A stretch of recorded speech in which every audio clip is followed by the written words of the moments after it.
देखतड़ हो लम्हा लम्हा बोरी बाबू फेंकतड़ हो फिरिए में नाच तू तो देखतड़ हो लम्हा लम्हा बोरी बाबू फेंकतड़ हो लागतारू बड़ी तू कटीली तनी बतिया के बुझाए रसीली बोरा भरा रुपया ले ली हा ए कोंडे जी के चला हवेली पा तीरा तो भरा सगही खेली हा ए कोंडे जी के चला हवेली पा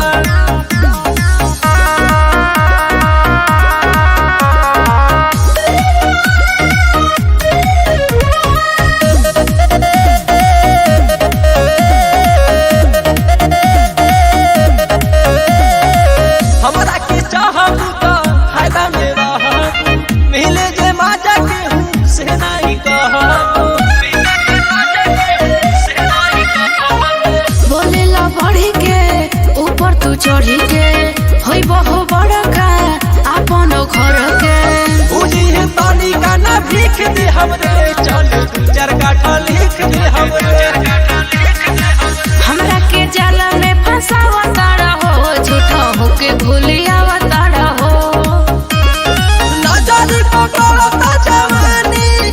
देखी मुहावा से आवतावे पानी ये रहनी रुपया ले ली हा ए कोंडे जी के चला हवेली पा कीरा तो भरा संगही खेली हा ए कोंडे जी के चला हवेली पा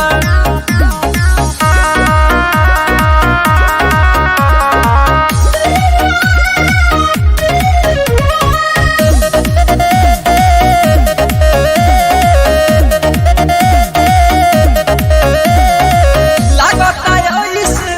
मन बुनाही काटा के बिना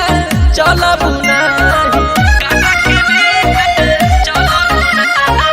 करब तू जदी ढेर रंगदारी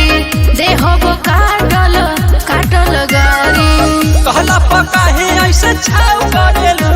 करे जावा में घाव करेलू आखि पवन टाइम पास कर हो ये रीते सब बरदास कर हो